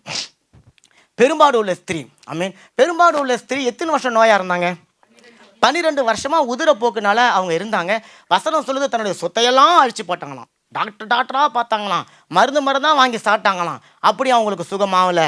அப்போ இன்றைக்கி அந்த மாதிரி யாருனா இருக்கிறீங்க, உங்களுக்கு தேவன் கொடுத்த ஒரு ஆசீர்வாதம் உங்கள் வாழ்க்கையில் வராமல் இருக்கிறதுக்கு ஹாஸ்பிட்டலுக்கு மருந்தும் கையும் அலைஞ்சு கொண்டு இருக்கிறீங்களா? ஒரு வியாதி சுகமாகலன்னு சொல்லிட்டு மருந்தும் கையும் அலைஞ்சு நிற்கிறீங்களா? ஆண்டவர் சொல்கிறார், இன்றைக்கி ஒரு சின்ன டெக்னிக் தான் ஆண்டவர் கற்றுக் கொடுக்க போகிறார். இப்போ அந்த அம்மாவுக்கு எந்த டாக்டராலையும் எந்த மருந்தாலையும் ஒரு பயனும் அந்த அம்மாவுக்கு இல்லை. இப்போ மத்தேயு 9ஆம் அதிகாரம் 21வது வசனத்தை எடுத்து வாசிங்க. நான் அவருடைய வஸ்திரத்தை ஆகிலும் தொட்டால் சொஸ்தமாவேன். போதும். நான் அவருடைய வஸ்திரத்தை ஆகிலும் தொட்டால் சுகமாகுவேன், சொஸ்தமாகுவேன் என்று என்ன பண்றாங்களாம்? உள்ளத்திலே எண்ணிக்கொண்டு பின்னாலே வந்து அவருடைய வஸ்திரத்தின் ஓரத்தை தொட்டார். போதும். இங்கே வசனம் கத்தோலிக்க மொழிபெயர்ப்பு எப்படி போடுதுன்னா, நான் அவருடைய வஸ்திரத்தை ஆகிலும் தொட்டால் சொஸ்தமாவேன் என்று சொல்லி, எப்படிங்களா சொல்லி. இப்போ இவங்களுக்கு இயேசு கிறிஸ்து வராருன்னு சொல்லி யாரோ சொல்லிட்டாங்க. இந்த அம்மா வீட்டில் 12 வருஷமா வீட்டுக்குள்ளே இருக்கிறாங்க. இப்போ இயேசு கிறிஸ்து வராருன்னு சொன்னோடனே இந்த அம்மாவுக்குள்ளார ஒரு படம் வருதுங்க, ஒரு பிக்சர் வருது, ஒரு இமேஜ் வருது. அந்த அம்மா சொல்கிறாங்க, 3 வார்த்தை சொல்கிறாங்க, போகிறோம், தொடுறோம், சொஸ்தமாகறோம். சொல்லுங்க, போகிறோம், தொடுறோம், சொஸ்தமாகறோம். போகிறோம், தொடுறோம், சுகமாகறோம். போகிறோம், தொடுறோம், சொஸ்தமாகறோம். இப்போ இந்த அம்மா வீட்டில் உட்காந்துக்கிறாங்க, பார்த்தாங்க, ஊற்றுது, குதிரை போக்கு, நாறுது, கஷ்டமாக இருக்குது. இல்லை, வந்துருச்சு ஒரு விஷன். என்ன விஷன்? இயேசு வந்துட்டாரு, அவர் சுகம் தராரு. உடனே இந்த அம்மாக்குள்ள ஒரு படம் வந்துருச்சு, நான் போகிறேன், தொடுறேன், சுகமாறேன், போகிறேன், தொடுறேன், சுகமாறேன். இந்த வசனம் சொல்லி அப்படின்னு போட்டுக்கிறதுல அது கிரேக்க மொழிபெயர்ப்பில் சொல்லி கொண்டே போனாலாம். வீட்டை விட்டு காலை வச்சா போகிறோம், தொடுறோம், சுகமாறோம், போகிறோம், தொடுறோம், சுகமாறோம், போகிறோம், தொடுறோம், சுகமாறோம், போகிறோம், தொடுறோம், சுகமாறேன். யாரோ ஒருத்தர் கேட்டார், எங்கடா போகிற? போகிறோம், தொடுறோம், சுகமாறேன். ஏமா நீ எங்கே போகிற? போகிறோம், தொடுறோம், சுகமாறேன். யாரை பார்க்க போகிற? போகிறோம், தொடுறோம், சுகமாறேன். ஐயோ நீ தீட்டானவ உள்ளே வரக்கூடாது, போகிறோம், தொடுறோம், சுகமாறேன். ஐயோ நீ எங்கே உண்மையில நாறுது, என் பக்கத்தில் வராத, போகிறோம், தொடுறோம், சுகமாறேன். கும்பலை பார்த்துட்டா போனோடனே சீடர்களை மிரட்டுறாங்க, ஐயோ நீ என்ன இப்படி போட்டு நாறுது, உன் மேலே அசிங்கமா இருக்கு, போகிறோம், தொடுறோம், சுகமாறேன், போகிறோம், தொடுறோம், சுகமாறேன். டார்கெட் ஃபிக்ஸ் பண்ணிட்டான், படத்தை நிச்சயம் பண்ணிட்டான். போறேன், தொடுறான், சுகமாறான், போறேன், தொடுறேன், தொட்டா பட்டுன்னு சுகமாயிட்டான். கரையில தட்டுங்கண்ண, இதுதாங்க விசுவாசம். அவ தொட்டதுனால சுகமானா, தேவனுடைய வல்லமை வந்ததுனால சுகமானா. ஆனா அவளுக்குள்ள இருந்த விசுவாசம், அவ வீட்டை விட்டு வெளியே காலை வச்ச விஷயம் சொல்லிட்டான், நான் போறேன், தொடுறேன், சுகமாறேன். ஒரு வேலைக்கு போறீங்களா? சொல்லுங்க, நான் போறேன், பார்க்குறேன், பெற்றுக்கொள்றேன். வீடு வாங்க போறீங்களா? சொல்லுங்க, போகிறேன், பார்க்குறேன், வீட்டை பெற்றுக்கொண்டேன். கார் வாங்க போறீங்களா? போடுறேன். எங்கள் மகளுக்கு நிறைய கார் பார்த்தோம், ஆனால் முதல்ல பார்த்த கார் தான் வாங்குவோன்னு அவங்ககிட்ட முதல்ல சொல்லிட்டேன். முதல்ல போய் அவங்க உட்காந்து எதை பார்த்தாங்களோ பார்க்கலையே, பெருசாக ஒரு இதை பார்த்துட்டு அப்போ நல்லா கற்றுனாங்க, இதான் நீ வாங்க போகிறேன்னு சொல்லிட்டு அதுக்கப்புறம் ஒரு 3 கார் பார்த்தோம், ஆனால் எதையும் வாங்கலை. போகிறோம், அன்றைக்கி தான் சொன்னோம், போகிறோம், வாங்குகிறோம், ஓட்டுறோம், போகிறோம், வாங்குகிறோம், ஓட்டுறோம். அப்போ உங்களுக்கு எதுவாக இருந்தாலுங்க 3 வார்த்தை வச்சுக்கோங்க, பிதா, குமாரன், பரிசுத்த ஆவியானவர். எதுவாக இருந்தாலும், ஃப்ரான்ஸுக்கு வந்துட்டீங்களா, நல்லா இருக்கிறோம், சுகமாக இருக்கிறோம், ஆசீர்வாதமாக இருக்கிறோம், சொல்லுங்க. ஆமேன். கடன் இருக்குதான், சொல்லுங்க, நான் கடன் வாங்க மாட்டேன், அநேகருக்கு கடன் கொடுப்பேன், சொல்லுங்க. அப்போ தேவன் உங்களுடைய வாயிலிருந்து வருகிற விசுவாச வார்த்தை. அந்த அம்மா பாருங்களேன், அத்தினி வருஷமா போரானது 12 செகண்ட் கூட ஆயிருக்குமான்னு கூட தெரியாது.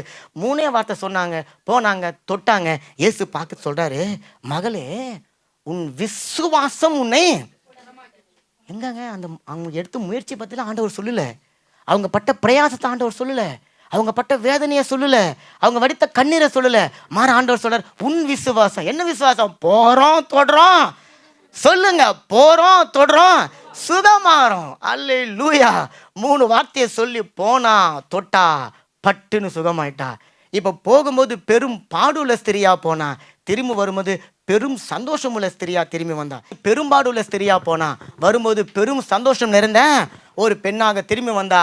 இயேசு கிறிஸ்துவனுடைய வார்த்தையினாலவே அவளுடைய விசுவாசத்தின் மேன்மை அவளுக்கு தெரிய வந்தது. அல்லேலூயா. அவ பாருங்களேன், வீட்டுக்குள்ள இருக்கும் போதே தான் குணமானதை படமா பார்த்தா. கொஞ்சம் கவனிங்க, முக்கியமான விஷயம். அவ வீட்டை விட்டு வெளியே வரும்போதே ஒரு படத்தை வச்சுட்டா. அந்த படத்துல முதல் படம் சொல்லுது, போற மாதிரி காட்டுது. 2வது படம் தொடர மாதிரி காட்டுது. 3வது படம் சுகமானது போல காட்டுது. இப்ப அந்த கார்ட்டூனை நீங்க உங்க மனசுல வரைஞ்சு கொள்ளுங்க. இவ இந்த படத்தையே பார்த்துன்னு போனால. 3வது படம் என்ன சொன்னுச்சு? 3வது படம் சுகமான மாதிரி பார்த்தா. இப்ப 3வது படம் என்னது? சுகமானது. போய் ஆடைய தொட்ட மாத்திரத்துல 3வது படத்தின்படி அவருடைய வாழ்க்கை மாறிடுச்சு. நல்லா கரையில தட்டுங்க, நல்லா கரையில தட்டுங்க, நல்லா கரையில தட்டுங்களேன். அப்ப துவங்கியதை முடிக்கிறவர், தாமதமானாலும் அதை நிச்சயமாக செய்து முடிக்கிறவர், அவர் இன்றைக்கு நம்ம கூட இருக்கிறார். அல்லேலூயா. அதற்காக எல்லோருமே இந்த பாடலை பாடி அவர் நல்லவராக இருக்கிறார், அவர் சர்வ வல்லமை உள்ள தேவனாக இருக்கிறார். ஆமென். அவரிடத்துல யாதொரு அநீதியும் இல்லை, யாதொரு வேறுபாடும் இல்லை, யாதொரு மாறுதலும் இல்லை. உங்க எல்லாருக்காகவும் அவர் சொன்னதை செய்து முடிக்க அவர் வல்லவராகவும் வல்லமை உள்ளவராகவும் இருக்கிறார். ஆமென். அந்த தேவனுடைய நாமத்தை மகிமைப்படுத்துவோம். அவர் விவரிக்க முடியாத அதிசயங்களை உங்களுடைய வாழ்க்கையில செய்கிறவராக இருக்கிறார். எண்ணி முடியாத அதிசயங்களை உங்கள் வாழ்க்கையில செய்கிறவராக இருக்கிறார். அதற்காகத்தான் அவர் உங்களுக்கு தரிசனத்தை அனுப்பி இருக்கிறார். அந்த தரிசனம் தாமதித்தாலும் அதற்காக காத்து நிறுங்க, அது நிச்சயமாகவே வரும். அதை பெற்றுக்கொள்ளும் பொழுது உங்களுடைய இருதயம் அதிசயப்பட்டு பூரிக்கும்.